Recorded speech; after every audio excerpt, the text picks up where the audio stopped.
Hi guys, I'm Kristen and this is Kristen is Fully Booked. Today I'm going to be doing my recent reads wrap up for all of the books that I read at the end of 2021. This video is so overdue, I don't even know how to explain. I think my last recent reads video was sometime in the middle of November, and since then I just kind of got distracted with making other end of the year type videos. I also was not reading as much as I had been earlier in the year, so the amount of books or like the frequency that I needed to do the recent reads really slowed down, and as I said, I was just prioritizing filming other videos. So I thought I would start off 2022 by wrapping up all of the books that I read towards the end of 2021. This is going back as far as sort of mid-November, and actually the first book that I'm going to mention, I actually started in October. So this is Magic Lessons by Alice Hoffman. It is sort of a historical fiction slash paranormal, I guess, because it is featuring or focusing on witches. And this is a prequel book to Practical Magic, which is both a book and a movie that I have never seen, although I know the concept. And I read this as a buddy read with Kristen from the channel Kristen Craves Books. And so this is sort of telling the story of how the curse that is in just sort of like the main feature of Practical Magic, how that curse came to be. We follow Maria, who is the ancestor of the characters from the Practical Magic series. This book was perfect for when I was feeling really exhausted and overwhelmed. It was really quiet. It was also very historical. So we were focusing on Maria's life and how it progresses and sort of her relationship with the idea of love and just with her situation in this time period. But then we would also get this little historical vignettes or snippets where it was still part of the story, but the focus would shift to a particular culture or particular ethnic group and how a very particular thing that was happening in that specific region of the world affected the people of that ethnic group or historical moments in this time. And so I actually really liked it because it was just very quiet. It was very relaxed. It was very like herbal and witchy. I didn't love the character of Maria, actually. She made a lot of choices that really didn't make sense to me at all, and particularly the curse. Like, it happens at a moment and a time that I guess I get where she was coming from for that, but the wording choice didn't make sense to me. Like, what she actually makes the curse to be, I don't get. I just didn't agree with the wording of the specific curse, and I know that that is absolutely going to affect everyone in the future, and I think it does. That's what the other books are about. Anyway, I really enjoyed this, even though it isn't what I normally read, and I will absolutely be continuing on with the rest of the series. I think I'm probably going to go and read Practical Magic next, but I honestly might wait until next fall to read the next book.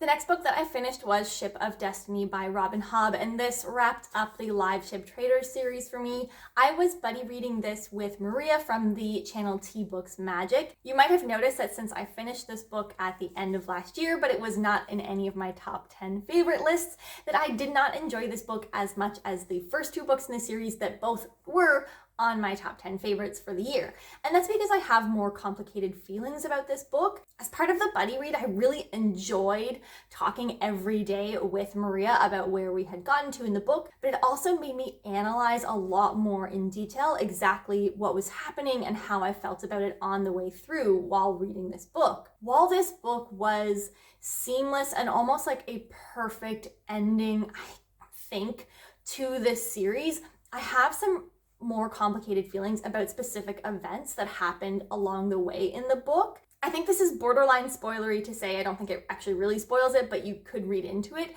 But basically, I think that I, as the reader, was just as manipulated by a character as all of the other characters were by this character over the progression of the trilogy. So I won't say any more than that, but just basically my feelings around that situation made me have like more complicated, tense feelings about the book, and it also made the book less enjoyable, especially because then Maria and I were like really nitty-gritty analyzing what was happening and talking about how it was making us feel. There was one element in terms of the politics in one particular city and like how that was affecting things. They definitely were necessary in where we were seeing them take place, but some of the political writing and the political setting of a certain circumstance I think was not a strong point of this book or the series at large. It felt like it suddenly became really important, but that the foundational work had not taken place effectively enough in the first two books for how much we kind of focused on this particular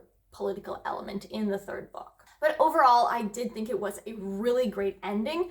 I think that Robin Hobb had a really smart approach to this book and what took place. Like, it had a complete ending, but at the same time, it felt like there were definitely some openings in terms of what's happening. So I know that the live ship doesn't get, like, these particular characters don't get their own book. So I'm really curious to see how much of them we are going to get in the other trilogies or the other series in the rest of the book.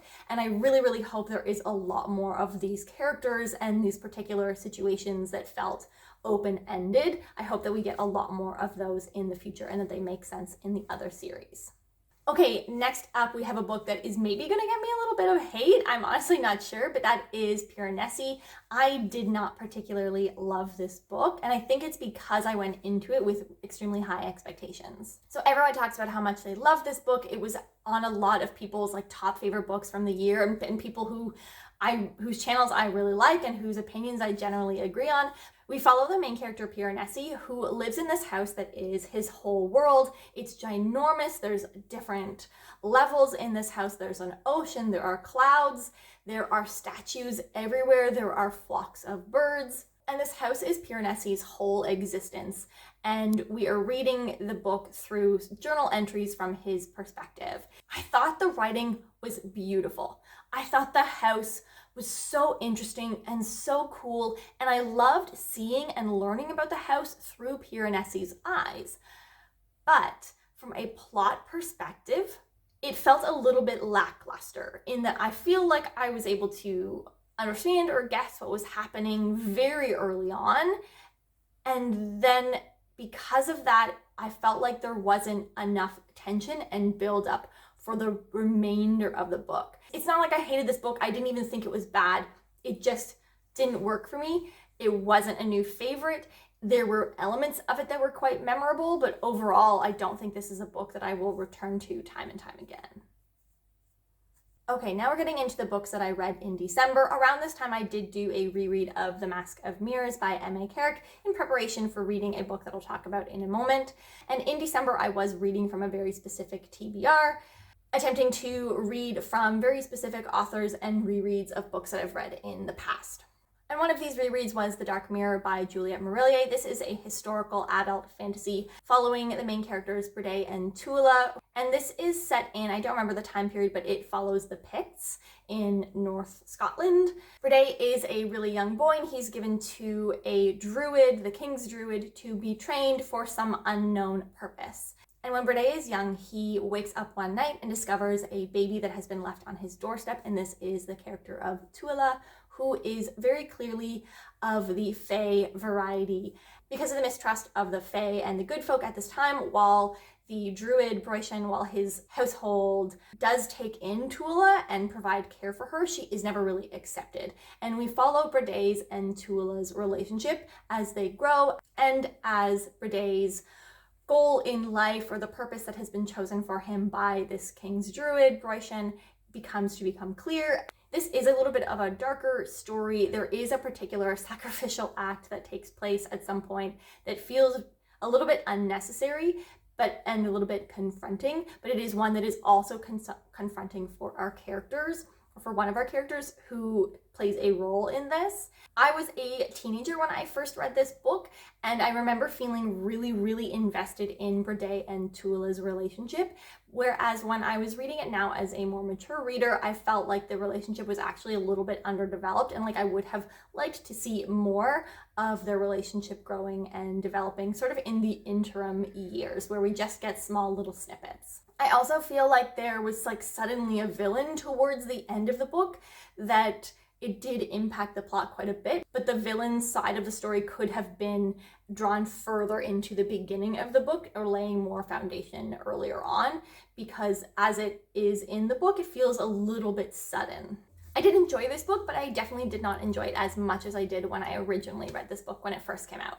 Then I read The Last Light of the Sun by Guy Gavriel Kay, and this was also a reread. I talked about this book and the last book, The Dark Mirror, a lot in one of my reading vlogs from the month of December, so I will link that in the cards above and below if you would like to hear more in-depth thoughts about either of these books. This is a Viking-inspired historical fantasy. In typical K fashion, we do follow quite a few different perspectives, some of which are Airlings, who are the Viking-inspired culture here, and then some that are what would be Welsh and Great Britain, I believe. While this does ooze with Kay's very lyrical, thoughtful, introspective writing, it was a very quiet book. I didn't feel like any of the main characters really stood out as being like a big protagonist. There also, from a plot perspective, is not a lot that happens in the book. While this did have some really great moments, and ultimately I was pretty satisfied with the ending itself, overall I just kind of felt like it was a little bit quiet and not actually that much happened, and it felt rather unfocused. And then I received my copy of my final anticipated release of the year, The Liar's Knot by M.A. Carrick. This is the second book in the Rook and Rose series, and it is the sequel to The Mask of Mirrors, which was one of my favorite books of the year. This book was also included in my top 10 book of the year. I also talked about this book a lot in one of my reading vlogs from December, so I'll link that again in the cards above and in the description down below if you would like more specific details on what I was thinking. But overall, I did really, really love this book. However, from a plot perspective, it was quite a bit slower than The Mask of Mirrors. Just as in The Mask of Mirrors, though, this book really shines through with the characters and the character dynamics and relationships and drama between the people in this book. There were some side characters that we loved from the first book that were still in this book, and we still got some of their perspectives, but they really felt a little bit sidelined in this particular book. We really focused more on the characters Ren, Gray, Vargo, and the person who is the Rook. At this point in the story, we know who the Rook is, and the person who is the Rook knows who Ren is and knows who all of her different personas are. She did acquire an additional persona at the end of the first book as well, and watching that drama and tension and questioning and how she's so careful about what she says to who was really a lot of fun, and it provided a lot of drama and tension throughout the book. We also really focus on the idea of friendship and trust. This had a huge found family focus in the book as well, and ultimately we learned a lot more about the magic, the world, and the history in this book compared to in The Mask of Mirrors. There is a slow burn romance that I personally was really expecting, but I've heard some people say that they weren't expecting it or that they weren't sure who it was going to be between, so this is definitely the relationship that I was expecting, and I was very happy with the way that it rolled out and its progression over the course of the book.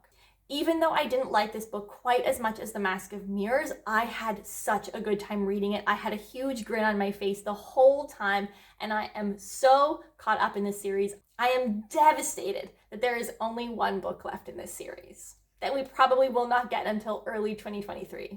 Next up, I read Wildwood Dancing by Juliette Marillier. This is a historical young adult fantasy set in Transylvania. We follow a main character, Jaina, who is one of 5 sisters. At the beginning of the book, their father goes away for the winter because he's quite ill, and the 5 girls are left to take care of themselves in this castle in the middle of the Transylvania wilderness.